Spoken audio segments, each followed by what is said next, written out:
So good morning guys. अभी बज चुके हैं 9, ऑलमोस्ट 9, और मैं उठ चुका था कुछ 8 बजे। मैंने अभी बाहर गया था, मेरे पूरे पैर जम गए थे। मैंने 2 लेयर के सॉक्स पहने थे फिर भी, और एक शूज़ ऑब्वियसली पहने थे, फिर भी मेरे पूरे पैर जम चुके थे। तो मैंने सोचा अभी मैं टेंट में ही रहता हूँ, थोड़े देर में ब्रेकफास्ट करने के बाद वापस शायद टेंट में आ जाऊँगा कुछ रेस्ट करने के लिए, क्योंकि अभी बहुत ही ज़्यादा ठंड है, बहुत ही ज़्यादा।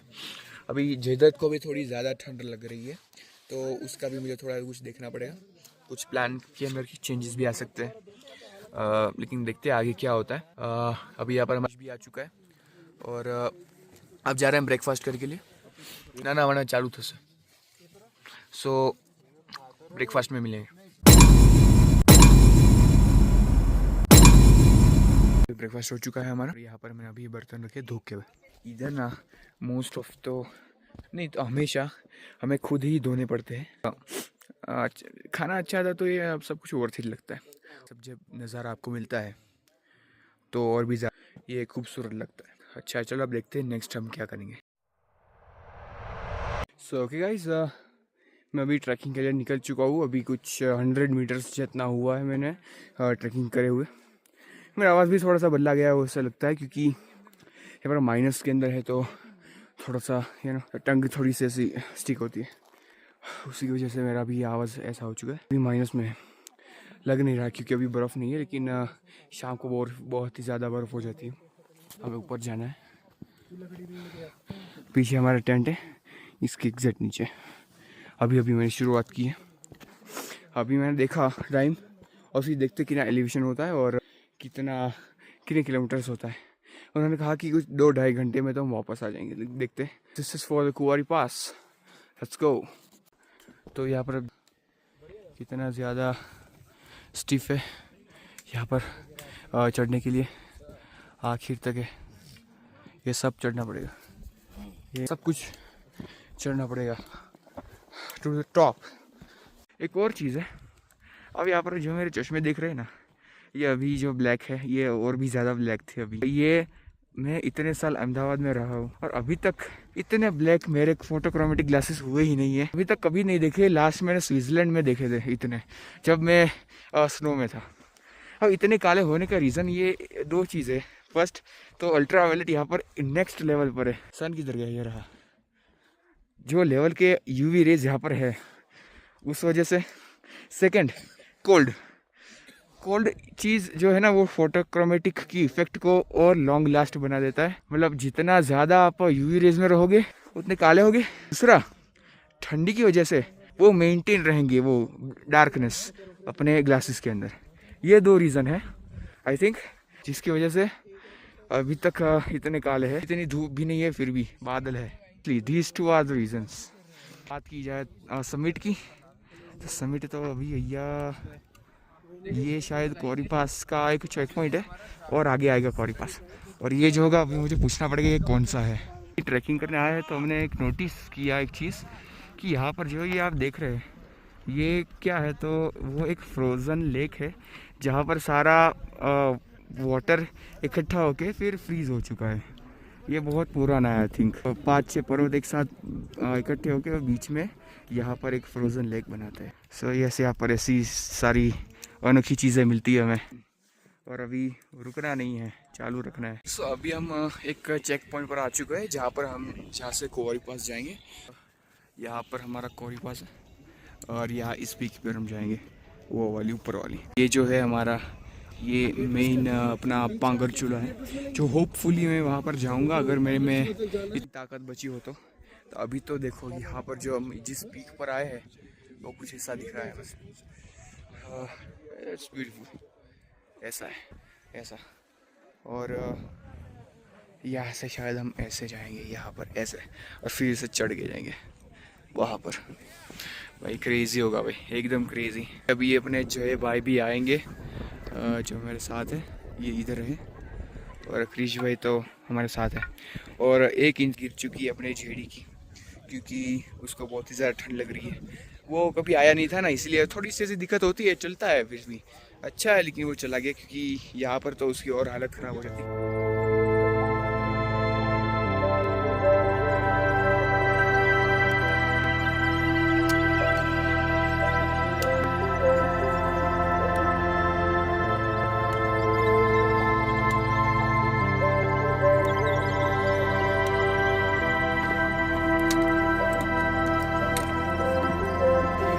गाइस, ये नदी जमी हुई नदी, और ये देखो पानी बर्फ़ के अंदर से जा रहा है।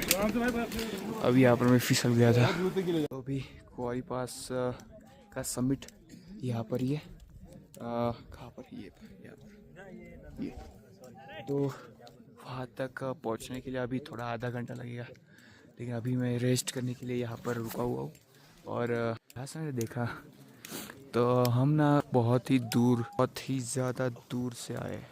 जहाँ पर से ये लोग दिख रहे, वहाँ से हमारा स्लोप हुआ था, वो एंड हुआ था। मतलब ये तो अभी हमारा कुछ 25% यहाँ पर ही हुआ था, यहाँ पर। और ये देखो लोग गाइस, कितने छोटे छोटे लग रहे।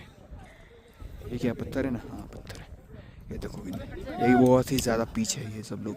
हमें जाना है यहाँ पर, इस समिट पर, और यहाँ पर जाने के अभी और आधा घंटा जैसा लगेगा। चलो स्टार्ट करते हैं।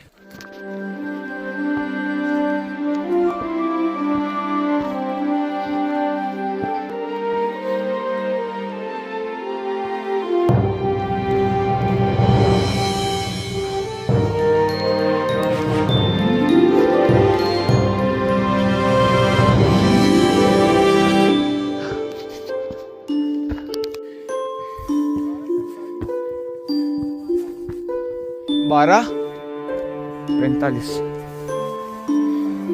12 बज चुके। हाँ,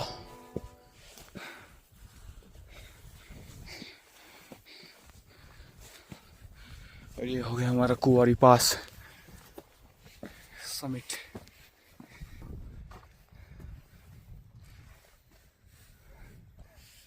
अभी और ऊपर जाना है, अभी अब रेस्ट करूँगा।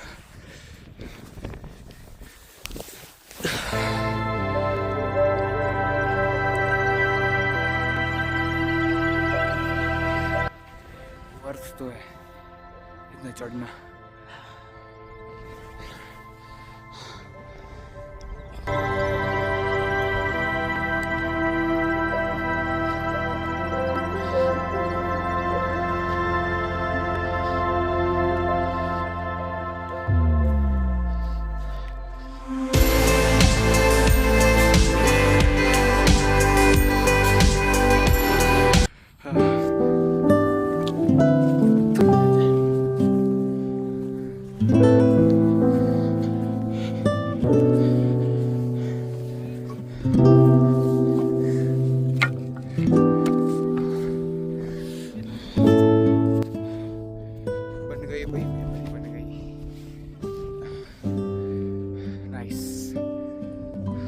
अभी और ऊपर जाना है भाई, चलो चलो।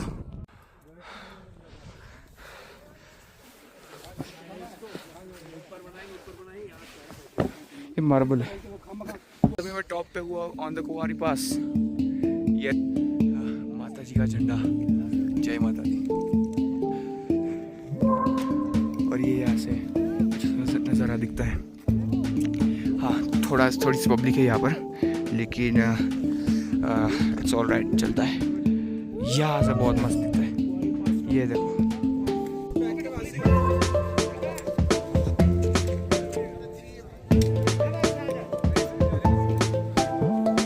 यहाँ पर अभी कुछ और 25 मिनट्स तक रहेंगे कुंवारी पास के पीक ऊपर।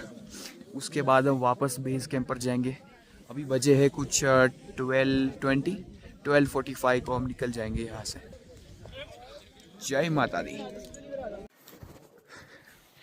तो अब हम वापस से खुलारा कैंप साइट पर जाने के लिए उतर रहे हैं। यहाँ पर फिर से वही रास्ता होगा जो हमने चढ़ने के लिए लिया था। अब तो कुछ ज़्यादा कुछ हार्ड हमें नहीं लग गया, क्योंकि उधर से उतर नहीं है।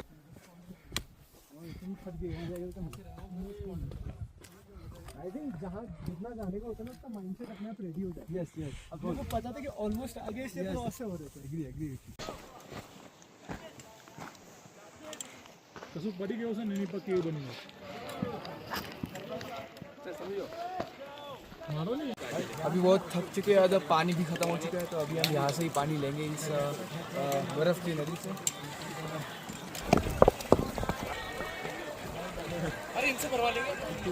हम नेगेटिव के अंदर स्लोप पे, तो एकदम में भाग। ब्रेक नहीं लग रही भाई।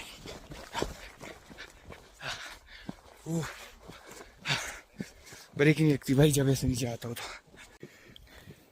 ये रहा हमारा बेस कैंप, यहाँ से हमें दिख रहा है यहाँ पर, और यहाँ से हमें जाना है और वहाँ पर पहुँचने का कुछ 25 मिनट्स जितना लगेगा। हम लोग स्लो पे इसलिए बहुत इतना ज़्यादा नहीं लगेगा, इसलिए 25 मिनट्स में कह रहा हूँ यहाँ तक पहुँचने के लिए। उसके बाद बहुत भूख लगी है, कुछ खा भी लेंगे। सो फाइनली गाइस हम नज़दीक आ चुके हैं अपने कैंप पर, कुलारा के। दैट्स इट गाइस, अब हम बहुत ही ऑलमोस्ट पहुँचने वाले भाई। बहुत भूख लगी है भाई, खाना खाना खाना खाना खाना खाना, बहुत ज़्यादा भूख है भाई, बहुत ज़्यादा भूख है। ब्रेकफास्ट भी मैंने बहुत कम किया क्योंकि मुझे पता है कि अभी हम चढ़ने वाले तो बहुत ही कम करना होगा वरना उल्टी होगी। बहुत कम ब्रेकफास्ट किया और अभी तो मैं दबा के खाऊंगा। आज तो हमें कैंप पे ही रहना है। दूसरी बात आपको कहनी है, चलते चलते आपको कहता हूँ, और बहुत भूख भी लगी। बात यह है कि ऐसे ट्रिप करने से ना फ़ायदा ये होता है कि भले ही, हाँ ये बात ऑब्वियस है कि अनकंफर्टेबल फील होता है कभी कभी, तो बहुत ही मन ही नहीं लगता यहाँ पर आने का, या फिर चले जाने का मन होता है। ये तो होता ही है, लेकिन इसकी एक प्लस पॉइंट इसका एक ये है कि जिस तरह से मैं अभी अहमदाबाद में रह रहा हूँ, मुझे मेरे जो लाइफ जैसी अभी चल रही है उसकी वैल्यू मुझे पता चले ऐसी जगह पर आने से, कि भाई कितनी सुविधा है यहाँ पर, या फिर कितना खाना मिलता है। अभी पानी भी मैंने अभी बहुत ही कम पिया है आजकल दिनों में, इस सभी चीज़ों की वजह से बहुत थकान लगती है। तो ये सभी चीज़ें हमें सिखाती है कि हमारी जो नॉर्मल जो लाइफ है वो कितनी वैल्यूएबल हमारे लिए है, तो उसकी हमें कदर करनी चाहिए। ये चीज़ हमें ये सिखाती है। वरना तो हम यहाँ पर एडवेंचर के लिए तो आते ही है, लेकिन 2 दिन के लिए, और उसके बाद क्या, घर फिर से याद आता है, राइट। तो वो ही एक ज़रिया बनता है अपने लाइफ को, अपने सिटी को, या अपने घर को, या अपने फैमिली मेम्बर्स को एक अलग तरीके से देखना कि हमारे पास वो सब है और we are grateful for that. ये चीज़ हमें ये सिखाती है यहाँ पर आने से। अब चलो, अभी बहुत भूख लग रही है, जल्दी चाहता हूँ भाई। गाइस तो मेरा तो खाना हो चुका है, दाल चावल थे, जो पहले था 24 घंटे पहले, वही सेम चीज़ दी है। बात यह है कि अब फिर से मुझे वापस से खुद से धोना पड़ेगा, और अभी मैं ये धोने जा रहा हूँ, टेंट के अंदर आराम करूँगा।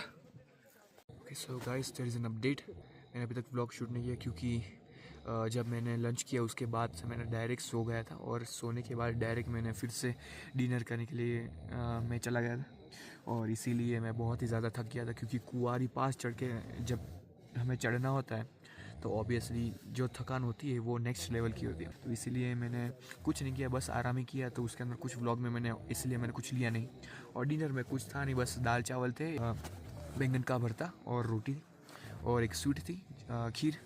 मेन चीज़ ये है कि अब मैं आज 3 बजे सुबह के उठूँगा पांगर चूल्हा जाने के लिए, और होपफुली वहाँ पर जाके मतलब पूरी चढ़ाई करके ही आऊँगा, क्योंकि लोग कहते हैं कि यार थोड़ा सा हार्ड है। और अभी सुना कि मतलब आज ही दोपहर को एक बंदे ने कहा था कि एक बंदा वहाँ से फिसल गया और उसका पूरा मुंह टूट गया पांगर चूल्हा चढ़ते चढ़ते। तो मतलब हाँ, सब केयरफुल रहना पड़ता है इन सभी चीज़ों के अंदर, और बहुत सारे इक्विपमेंट लेकर जाने पड़ते हैं। मुझे स्पाइक्स भी पहनने पड़ेंगे मेरे शूज़ में, और थैंक्स टू दिस बैग, ये मेरे फ्रेंड माधवन ने दी, और ये बहुत ज़्यादा काम आई। एक्सट्रीम टेम्परेचर्स के अंदर भी ये बहुत अच्छी तरीके से काम आती है, और कुछ डैमेज भी नहीं होता इसके अंदर। थोड़े ज़्यादा कपड़े पहनने जाएंगे क्योंकि मुझे बहुत ज़्यादा ठंड लगने वाली, क्योंकि वहाँ पर बहुत ज़्यादा बर्फ़ है जहाँ पर मैं जा रहा हूँ। वहाँ तो एक्सट्रीम टेम्परेचर होगा, -10 से भी थोड़ा ज़्यादा होगा। तो हाँ, उस टाइम के में मुझे केयरफुल रहना पड़ेगा। तो और यह अब मेरी बैटरी भी ख़त्म हो चुकी है, और पावर बैंक जो मेरे पास है वो पूरी डेड है, और जितनी अभी इसके अंदर बैटरी है वही मैं यूज़ करने वाला हूँ। मैं व्लॉग बनाऊँगा, लेकिन बहुत थोड़ा बनाऊँगा मेरे पांगर चूल्हा के अंदर, और ऑब्वियसली मुझे बहुत ज़्यादा भी बनाना नहीं चाहिए, क्योंकि अगर ज़्यादा बनाऊँगा तो बैटरी भी ख़त्म हो जाएगी, और थोड़े डेंजरस भी है कैमरा को साथ में लेने का ड्यूरिंग द समिट। बस आपको अपडेट देता रहूँगा कि क्या हुआ क्या नहीं हुआ। तो अब नेक्स्ट व्लॉग के अंदर मैं पांगर चूल्हा का पूरा व्लॉग कवर कर दूँगा। तो तब तक के लिए thank you so much watching, bye bye.